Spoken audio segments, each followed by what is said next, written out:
Assalamualaikum warahmatullahi wabarakatuh. Perkenalkan, nama saya Rena Yunita Rahman. Saya adalah dosen tetap pada program studi Agribisnis Fakultas Pertanian Universitas Jember. Profesi pengajar adalah impian saya sejak duduk di bangku kuliah. Senang belajar bersama dan berdiskusi membuat saya menemukan kenikmatan ketika bisa mengajarkan hal yang saya ketahui kepada orang lain. Tekad untuk menjadi dosen semakin bulat ketika saya menjadi asisten dosen. Sampai akhirnya saya melanjutkan studi S2 saya pada program studi Ilmu Ekonomi Pertanian di Institut Pertanian Bogor. Sesuai dengan bidang keahlian saya, mata kuliah yang selalu saya ampu sejak saya menjadi dosen adalah pengantar ekonomi pertanian. Mata kuliah pengantar ekonomi pertanian dengan kode PNU 1206 ini memiliki bobot 3 SKS yang dikonstruksi untuk diberikan kepada mahasiswa semester 2 baik pada program studi agribisnis maupun program studi agroteknologi Fakultas Pertanian Universitas Jember. Saya mengampu mata kuliah ini bersama tim teaching saya yaitu Bapak Agus Supriyono SPMSI dan mengampu 2 kelas yaitu pada kelas agribisnis dan kelas agroteknologi. Sebelum saya menjelaskan tentang deskripsi dari mata kuliah ini, perlu saya sampaikan bahwa di program studi agribisnis Fakultas Pertanian Universitas Jember telah menerapkan kurikulum berbasis OBE atau Outcome Based Education, sehingga penyusunan RPS-nya juga menggunakan pendekatan berbasis OBE. Deskripsi singkat mengenai mata kuliah ini yaitu pada dasarnya mata kuliah ini merupakan kajian akademik untuk mempelajari berbagai persoalan terkait bidang pertanian dan pembangunan pertanian khususnya di Indonesia, terutama dari sudut ekonomi, baik mikro, fenomena ekonomi produksi, faktor-faktor produksi dan pemasaran pertanian, maupun secara makro terkait dengan fenomena pembangunan ekonomi, investasi, konsumsi, lapangan kerja, dan lainnya. Capaian pembelajaran program studi yang dibebankan pada mata kuliah ini adalah menginternalisasi sikap takwa kepada Tuhan Yang Maha Esa dengan penghargaan terhadap keanekaragaman sumber daya dan budaya serta kecintaan terhadap pertanian. Dari capaian pembelajaran program studi ini kemudian diturunkan pada capaian pembelajaran mata kuliah, di mana pada mata kuliah ini terdapat 2 capaian pembelajaran mata kuliah atau CPMK. Yang pertama adalah menunjukkan pentingnya keragaman sumber daya dan budaya yang dimiliki bangsa Indonesia dalam pengembangan pertanian. CPMK yang kedua adalah mahasiswa mampu menunjukkan sikap peduli terhadap persoalan pertanian dan pembangunan pertanian, terutama dari sudut pandang ekonomi.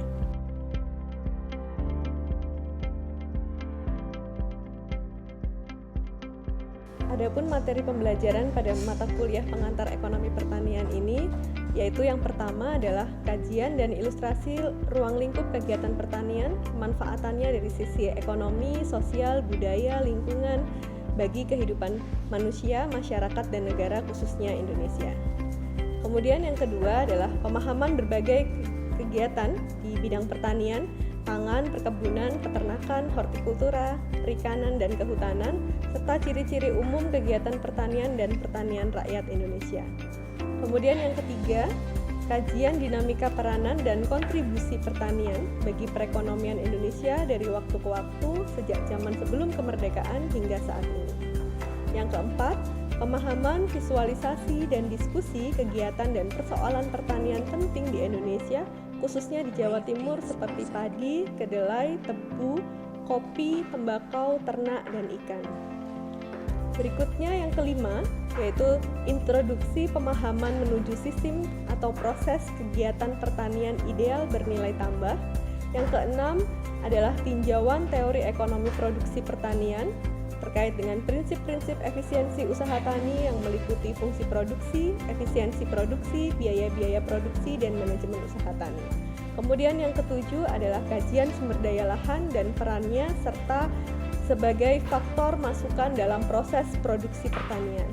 Kemudian yang kedelapan, kajian sumber daya modal dan kredit dalam mendukung proses produksi pertanian terutama pada pertanian rakyat. Yang kesembilan adalah kajian sumber daya tenaga kerja dalam proses produksi pertanian. 10. Introduksi pemahaman dan analisis penawaran, permintaan, dan elastisitas produk-produk pertanian. Kemudian yang ke-11, introduksi analisis masalah ketidaksempurnaan pasar dalam pasar produk dan pasar input kegiatan pertanian serta kebijakan harga produk pertanian. Yang ke-12, diskusi pengembangan agroindustri agribisnis, pemasaran dan nilai tambah ekonomi hasil-hasil pertanian. 13, tentang diskusi wawasan masa kini tentang kecenderungan pasar global dalam produk-produk pertanian dan pangan. Wawasan umum tentang kerjasama global, regional, bilateral dalam pertanian. Dan yang terakhir, yang ke-14, diskusi tentang wawasan bangsa dan politik ekonomi pangan, serta kedaulatan pangan nasional yang membahas tentang undang-undang pangan dan undang-undang bidang pertanian penting lainnya, serta peran pemerintah dalam membangun kedaulatan pangan nasional. Sedangkan metode pembelajaran yang diterapkan pada mata kuliah pengantar ekonomi pertanian ini adalah yang pertama, gabungan antara strategi pembelajaran ekspositori dan discovery learning.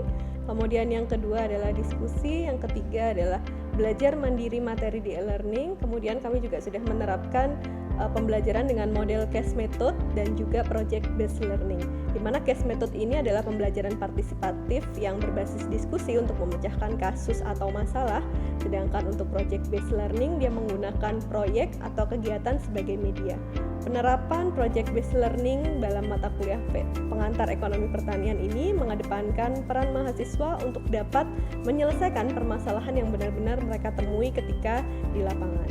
Sehingga melalui penerapan case method dan project based learning ini, selain akan mengasah dan meningkatkan keterampilan berpikir kritis mahasiswa, juga untuk meningkatkan kemampuan mahasiswa dalam berkomunikasi, berkolaborasi, serta meningkatkan kreativitas dari mahasiswa.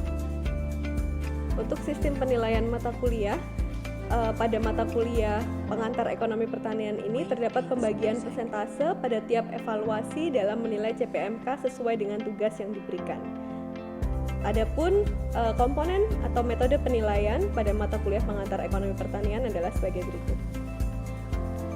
Untuk tugas, mahasiswa akan mendapatkan persentase nilai 10%, kuis 10%, untuk tugas mandiri adalah persentasenya 5%, untuk makalah kelompok persentasenya adalah 10%, kemudian untuk UTS persentasenya adalah 15% dan UAS persentasenya adalah 20%. Berikut ini akan saya tampilkan proses pembelajaran yang saya lakukan di kelas.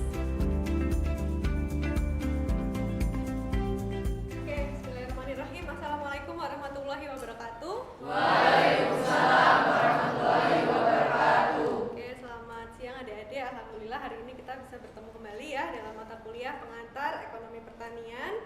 Oke, mungkin sebelum kita mulai kuliah hari ini, kita berdoa dulu ya menurut agama dan kepercayaan masing-masing. Berdoa mulai.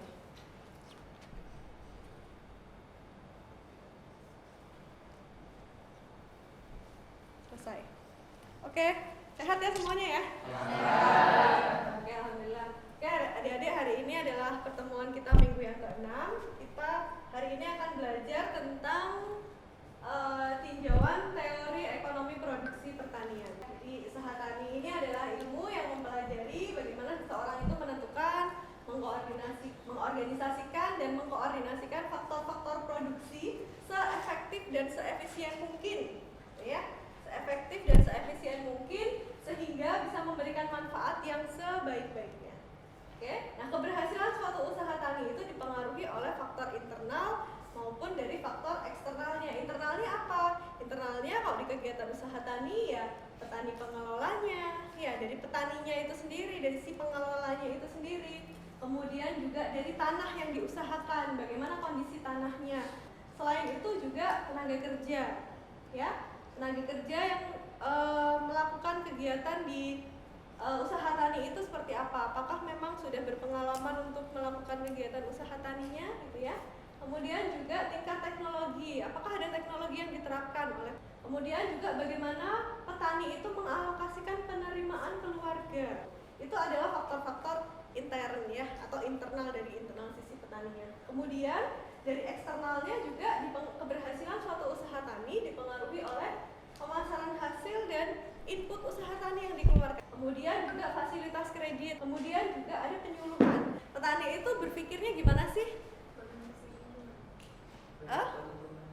Mencari keuntungan gitu ya. Pasti mereka akan berpikir gimana caranya saya bisa mengalokasikan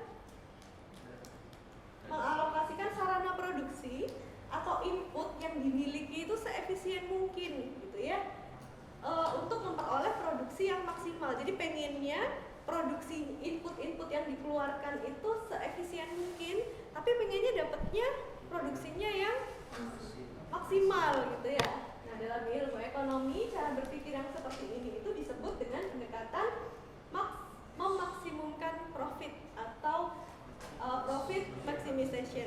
Ya, ini adalah cara berpikir petani yang pertama. Tapi mungkin ada juga yang petani yang juga dihadapkan pada keterbatasan biaya, gitu ya. Jadi mereka akan mencoba untuk bagaimana meningkatkan keuntungan dengan kendala biaya usaha tani yang dimiliki yang jumlahnya terbatas. Oke, jadi pengennya keuntungannya meningkat, tapi dia ada kendala biaya usaha taninya yang dimiliki itu terbatas.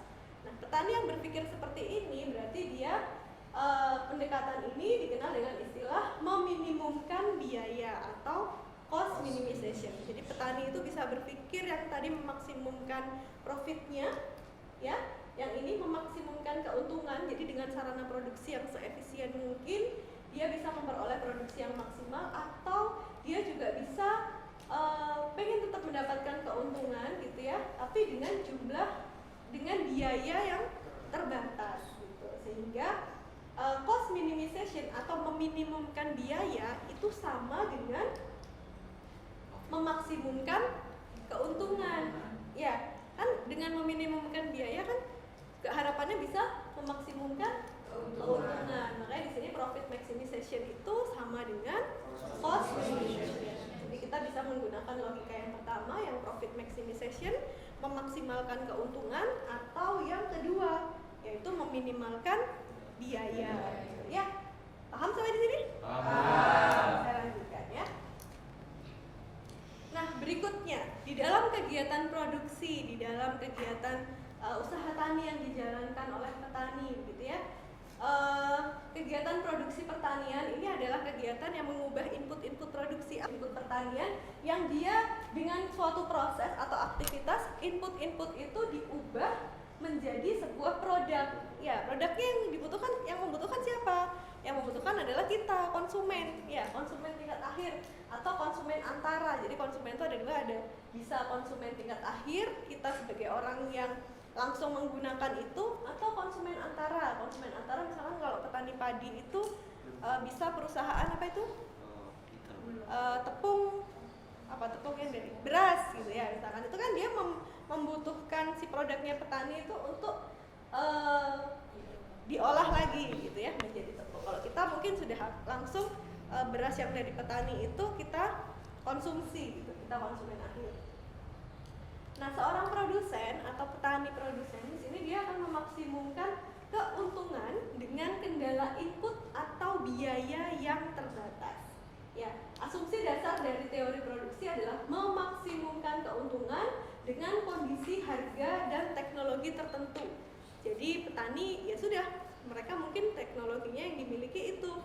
Mereka mungkin karena lahannya berbukit-bukit tidak memungkinkan traktor ada di sana, sehingga untuk membajak sawahnya, untuk mengolah tanahnya harus dilakukan dengan cara mencangkul gitu ya. Untuk panen mungkin mereka nggak bisa menggunakan combine harvester, mereka harus menggunakan memanen secara manual misalkan ya, karena mesinnya nggak bisa nyampe ke sana. Jadi bagaimana seorang produsen itu akan berupaya untuk memaksimumkan keuntungannya dengan kendala input atau biaya yang terbatas seperti itu. Nah, di dalam periode produksi, petani dalam menghasilkan produk itu ada 3 periode ya. Periode jangka sangat pendek, di mana kalau di jangka sangat pendek ini semua inputnya itu adalah tetap ya. Jadi semua input yang digunakan, input produksi itu diasumsikan adalah tetap. Sedangkan kalau periode jangka pendek itu suatu kondisi periode produksi yang memiliki sejumlah input variabel dan input tetap. Jadi kalau di periode jangka pendek itu sudah mulai terbagi. Oh, ini yang variabel, ini yang biaya variabel, ini yang input variabel nih, ini yang input tetap. Jadi sudah mulai terpisahkan. Sedangkan kalau di dalam jangka panjang ini suatu kondisi di mana semua inputnya itu bervariasi. Biasanya yang bersifat tetap adalah teknologi. Ya, jadi inputnya sudah mulai bervariasi. Oke, nah salah satu analisis produksi yang dipergunakan untuk kita menganalisis fungsi produksi gitu ya dalam suatu kegiatan usaha tani, itu kita biasanya menggunakan analisis fungsi produksi. Nah, fungsi produksi ini adalah hubungan fisik atau hubungan teknis antara faktor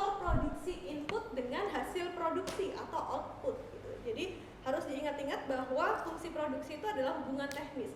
Artinya yang mempunyai hubungan secara teknis terhadap kegiatan usaha tani. Nanti kalau misalkan adik-adik melakukan penelitian gitu ya, turun ke lapang, adik-adik misalkan meneliti tentang faktor-faktor yang mempengaruhi produksi. Faktor-faktor yang mempengaruhi produksi, berarti kan fungsi produksi. Apa? Harus diingat bahwa oh itu ternyata hubungan teknis, berarti yang harus mempunyai hubungan secara teknis. Apa aja tadi variabelnya, faktor-faktornya, inputnya tadi apa aja? Pupuk, ya, tenaga kerja, modalnya, benihnya mungkin ya. Tapi apakah usia petani itu masuk di dalam faktor ini?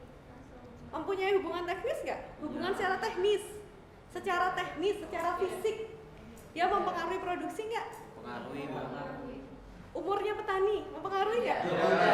Enggak kan? Ya.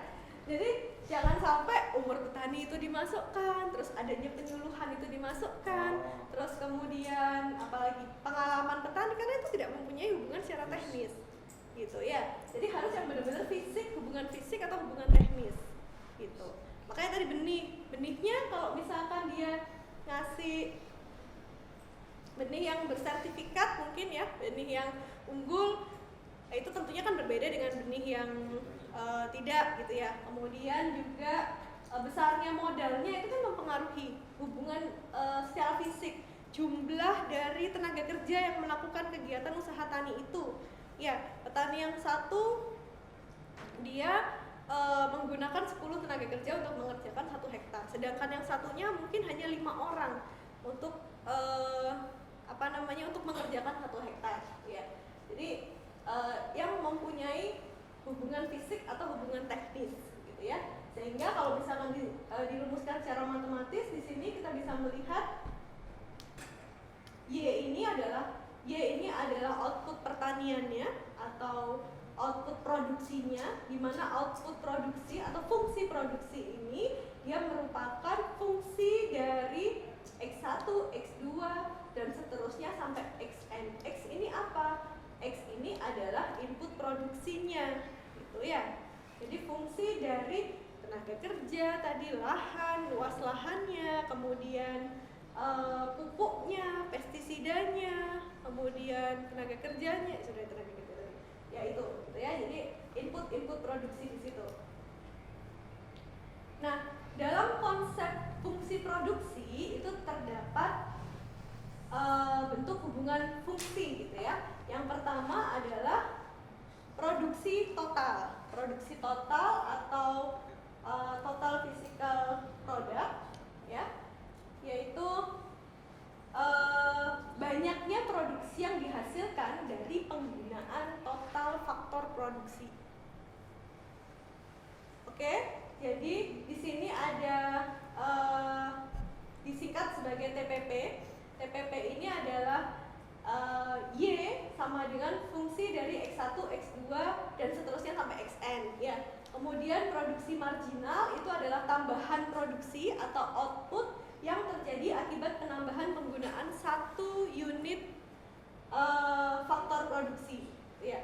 Kemudian berikutnya adalah produksi rata-rata atau average physical product, yaitu rata-rata output yang dihasilkan per unit input atau APP di sini adalah TPP per X ya. Nah, mungkin ini hukum dari the law of diminishing return ini adalah apa? Ada yang tahu nggak? Hukum kenaikan hasil yang semakin menurun ya. Di sini kita bisa melihat fungsi kurva produksi ini adalah yang berwarna merah, ini adalah TPP ya, atau kurva produksi total. Kemudian yang berwarna hijau ini adalah APP dan yang berwarna biru ini adalah kurva produksi marginalnya. Nah, misalnya ini ya, kita asumsikan tanah ini adalah faktor produksi tetap ya, jadi dia nilainya atau besarannya adalah 1. Kemudian tenaga kerja misalnya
kita mendapatkan kurva MP di sini. Nah, di dalam kurva produksi ini stage-nya dibagi 3. Ada stage 1, ada stage 2, dan ada stage 3. Ya, apa bedanya? Dari mana kita bisa melihatnya?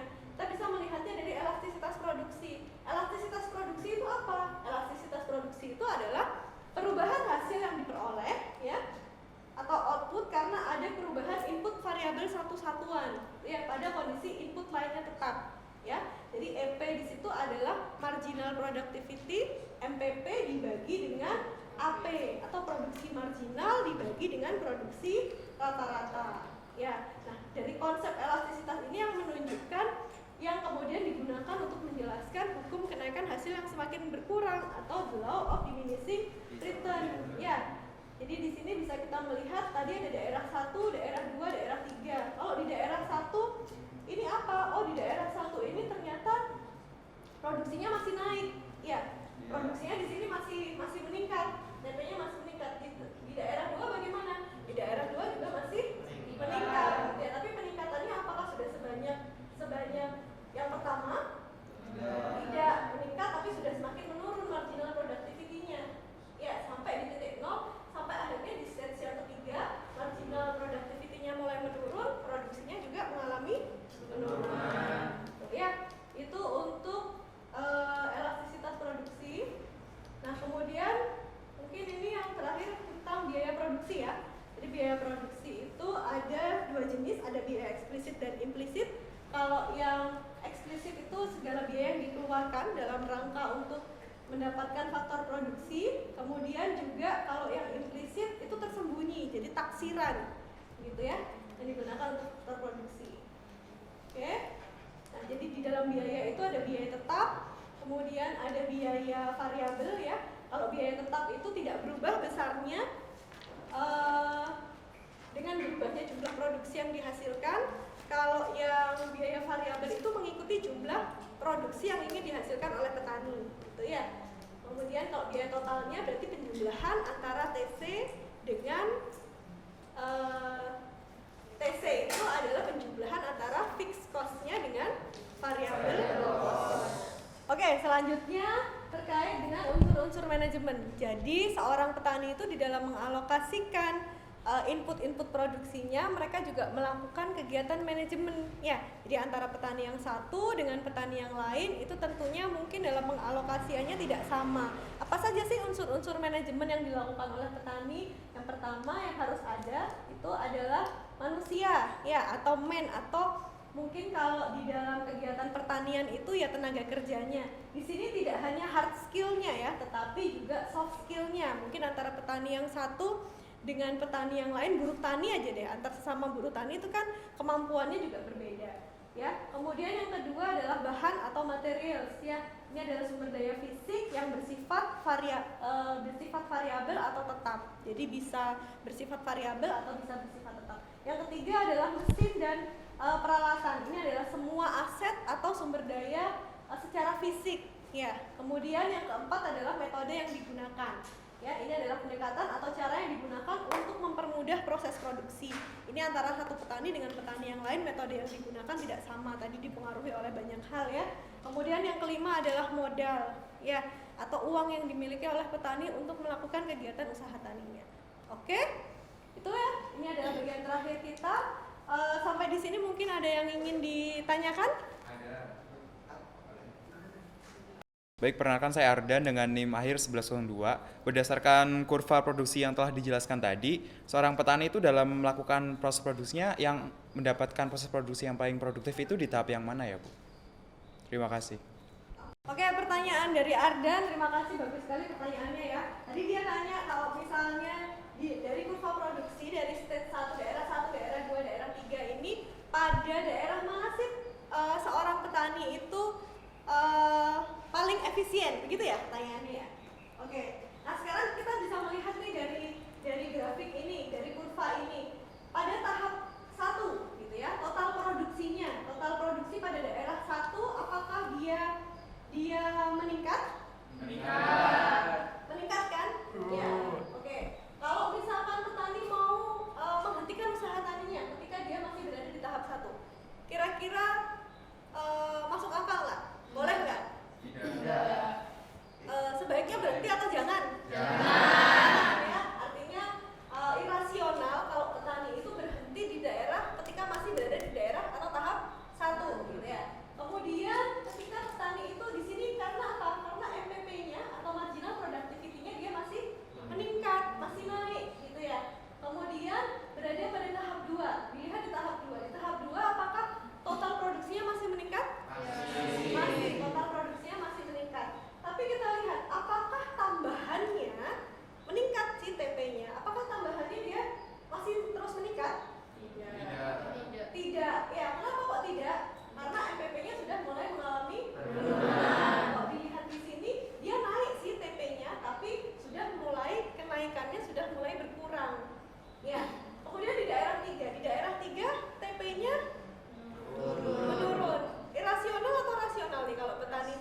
gitu ya, meningkatkan input-inputnya. Hari ini kita akan melakukan kuis menggunakan platform Quizzes.